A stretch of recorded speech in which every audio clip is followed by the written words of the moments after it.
Bom, pessoal, continuando a explicação aqui, máquinas e equipamentos, então, a taxa anual de depreciação de 10%, assim como para instalações, para móveis e utensílios.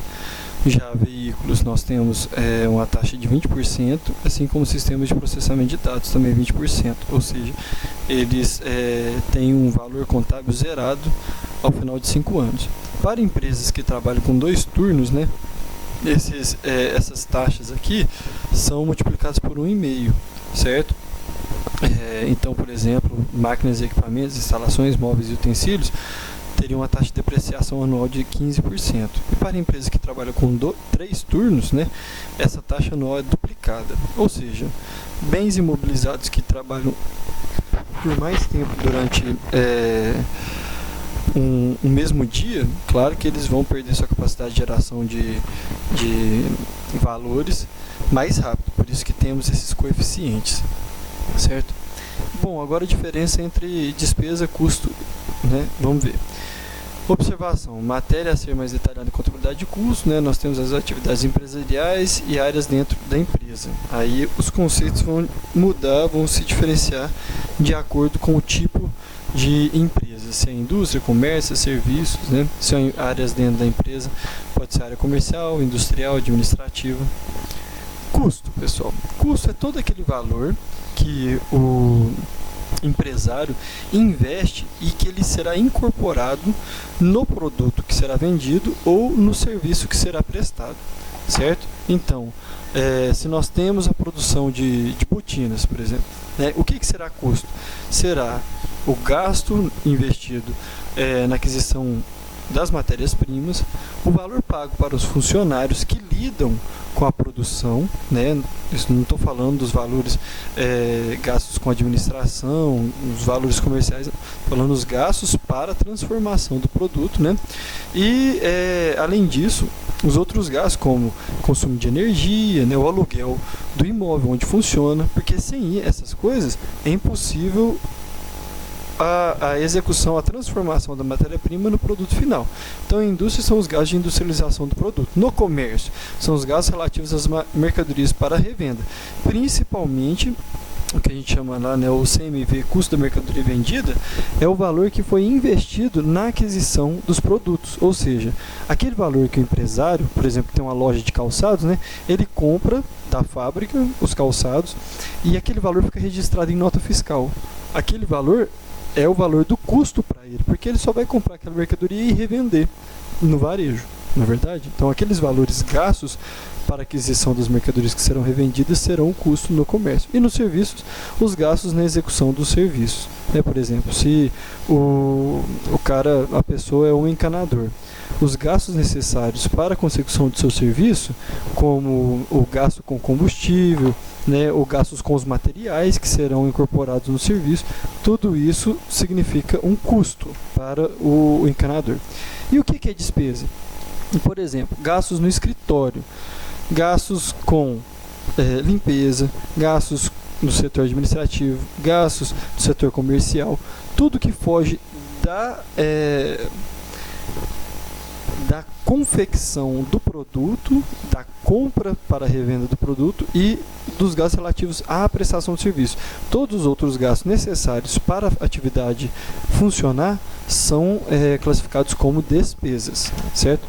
O que é um gasto? Que é o grupo, a definição que engloba tanto o custo quanto a despesa. É um sacrifício financeiro. Gasto é sacrifício financeiro. E os custos são gastos ligados à produção, transformar matéria-prima em produto acabado, né? São lançados quando o produto for vendido. Isso aqui a gente vai ver a forma de lançamento. E as despesas são gastos para transformar produto acabado em receita, né? São lançados quando incorridas.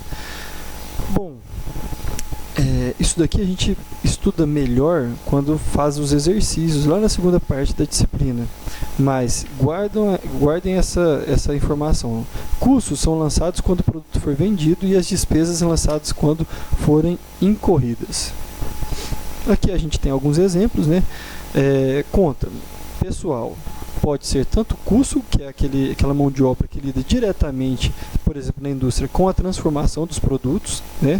São os operários que trabalham na linha de produção, por exemplo, mas também tem pessoal da limpeza, da segurança, do administrativo, do comercial, que já é caracterizado como despesa, certo?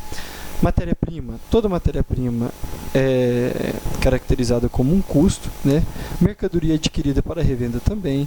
As embalagens também são custo, porque são incorporadas no produto final.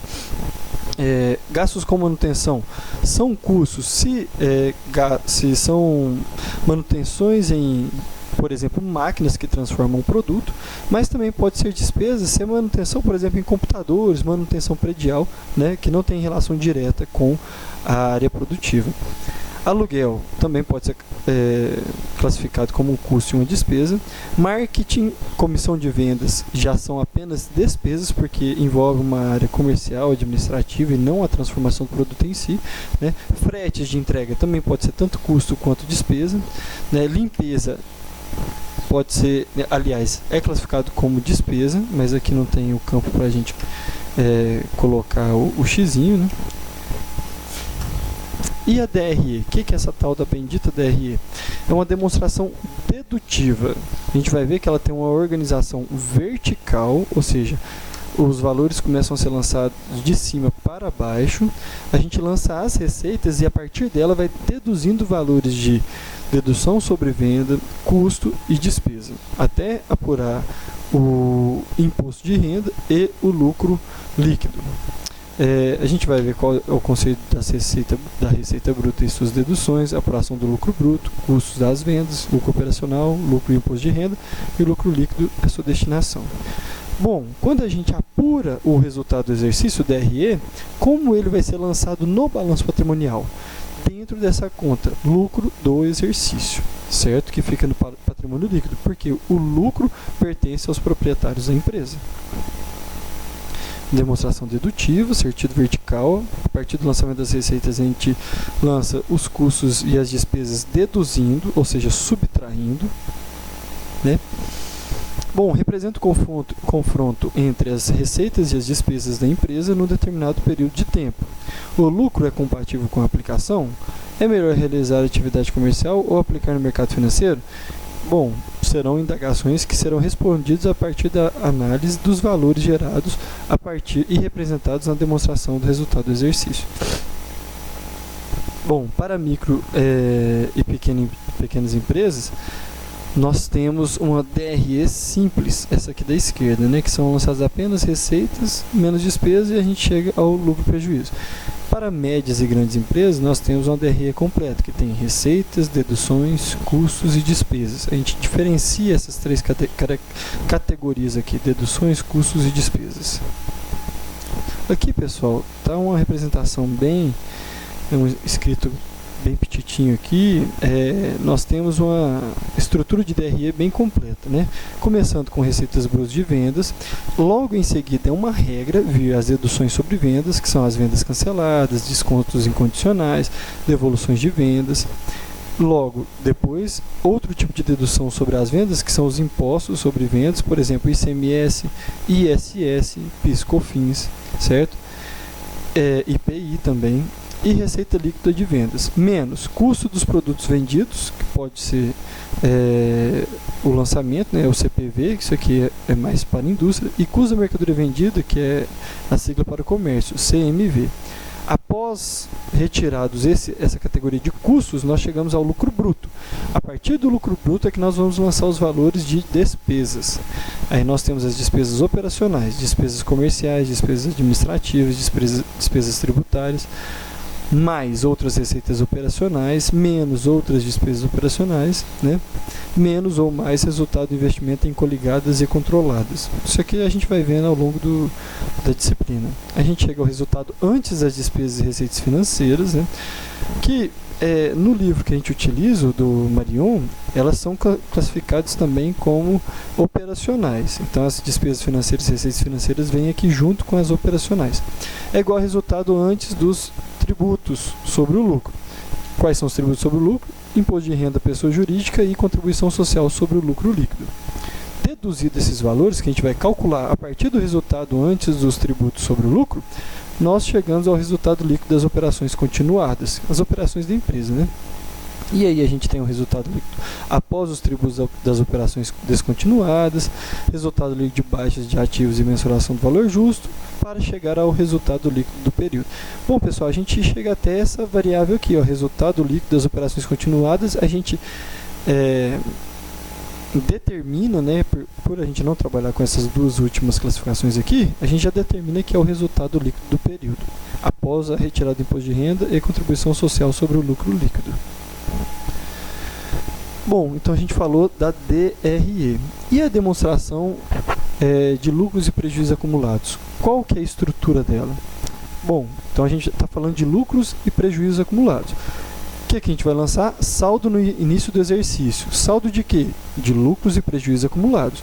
Se a gente está apurando o período do dia 1º de janeiro de 2015 até o dia 31 de dezembro de 2015, qual que vai ser o saldo do início do período?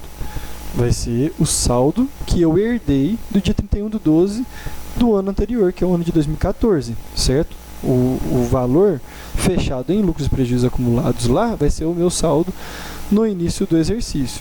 Aí a gente tem ajuste de exercícios anteriores, a gente tem reversões de reservas, né, como se fossem os reinvestimentos que a empresa tem, mais e menos lucros ou prejuízos líquidos do exercício. Onde que a gente vai conseguir essa informação aqui? Lá na DRE, certo? O valor da demonstração de resultado do exercício será lançado aqui, lucro ou prejuízo líquido do exercício. E aí a gente vai chegar ao saldo disponível, o novo valor de lucro e prejuízo, certo? Acumulado. A partir disso, calcula-se a proposta da administração para a destinação do lucro, que vai ser dividido em reserva legal, reserva estatutária, reserva para contingência, reserva orçamentária ou para expansão e reserva de lucros a realizar. E uma parte desse total de lucro vai ser distribuído com os sócios da empresa, certo? Os acionistas. E aí essa parte, né, que vai ser apropriada pelos proprietários, vai passar da pessoa jurídica, que é a entidade, né, firma, para os proprietários, é chamado de dividendos. Após descontar isso tudo, nós chegamos ao saldo no encerramento do exercício de lucro e prejuízo acumulado.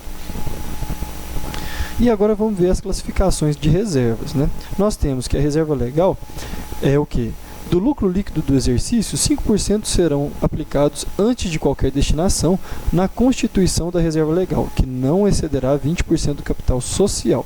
Ou seja, nós temos o capital social, que é sinônimo de capital nominal, quantidade investida pelos sócios para abertura da empresa ou de investimentos secundários, de aporte secundário de recursos dos sócios.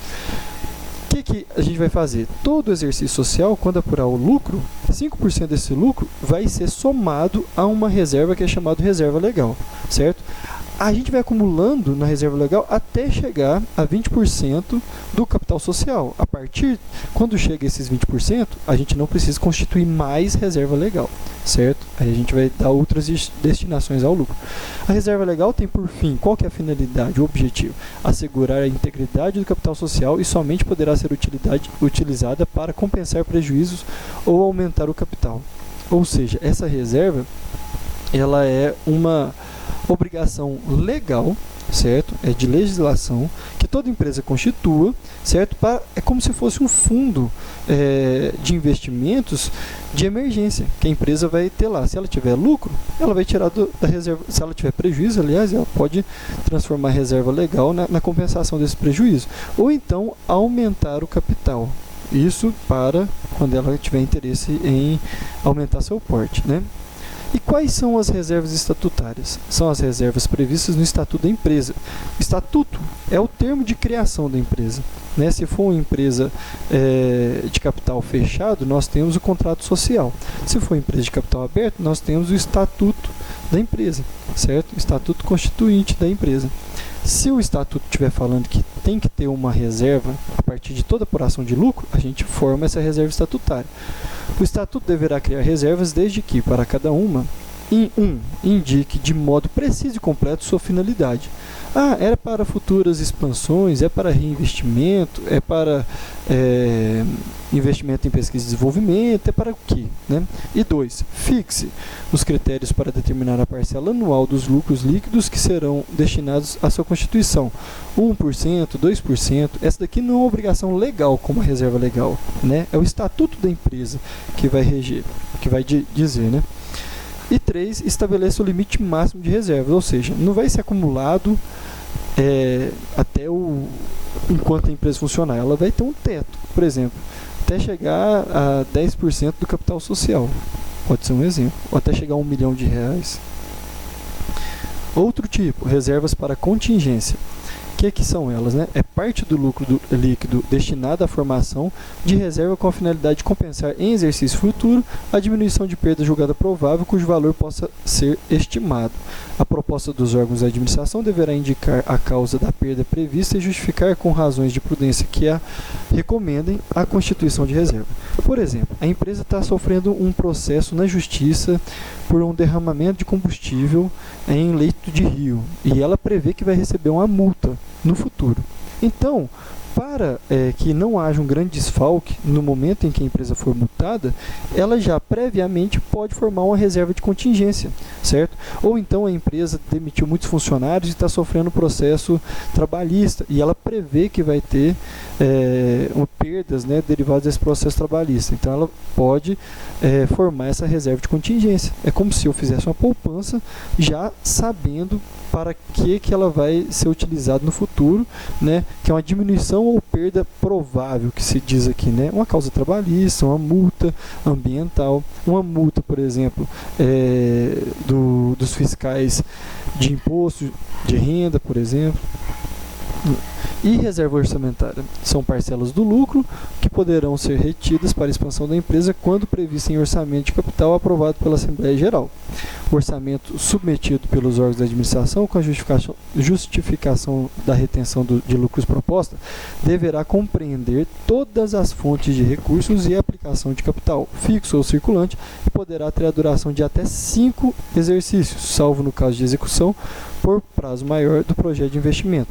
Por exemplo, uma grande construtora quer fazer uma pequena usina hidrelétrica, né? Então ela vai fazer um investimento muito grande, um aporte muito grande, e ela pode ir até a Assembleia Geral, né, da empresa, colocar para votação a formação de uma reserva orçamentária para que possa fazer esse investimento no futuro, certo? A expansão da empresa e assim por diante. Nesse caso que eu estou falando, é como se a empresa de construção ela quisesse ter essa usina hidrelétrica, ia ser propriedade dela, não uma prestação de serviço de construção para o governo, por exemplo, né? Mas se a empresa, por exemplo, uma empresa automobilística quer implantar uma nova planta daqui a 2 anos, 3 anos, 4 anos, ela pode levar a votação na Assembleia Geral essa proposta e formar uma reserva orçamentária, por exemplo, até atingir 50%, 70% do valor total do investimento, certo? Para poder iniciar as obras lá no futuro. E reservas de lucros a realizar. Pode haver parte do lucro líquido que ainda não foi realizada, isto é, houve lucro, porém não houve entrada de caixa. Por quê, Marcelo? Porque, por exemplo, houve vendas a prazo. Dessa forma, não seria justo pagar dividendos sobre a parcela não realizada financeiramente, caso contrário, enfraqueceria a situação financeira da empresa. Bom, eu contabilizei 50 milhões de lucro, mas desses 50 milhões de lucro, eu só tenho 30 milhões, porque os outros 20 milhões vão provir de pagamentos a prazo das vendas que eu fiz, certo? De vendas a prazo. Então, eu contabilizei por quê? Porque eu já vendi, então é regime de competência, mas eu ainda não recebi.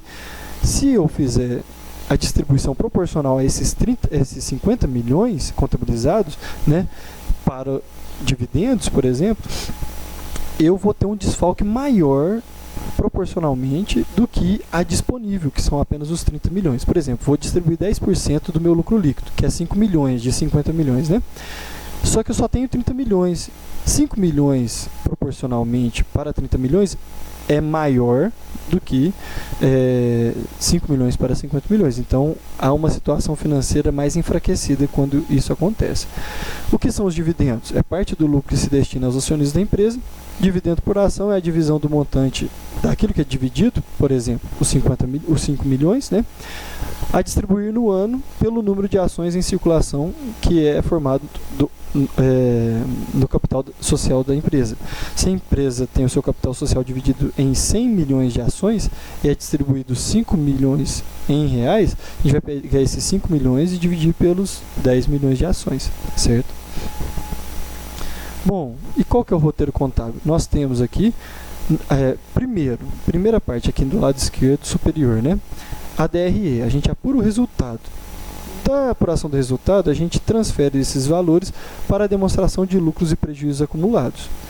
A partir de lá, nós vemos qual que é a destinação dos lucros para a conformação de reserva e todos os seus tipos e dividendos.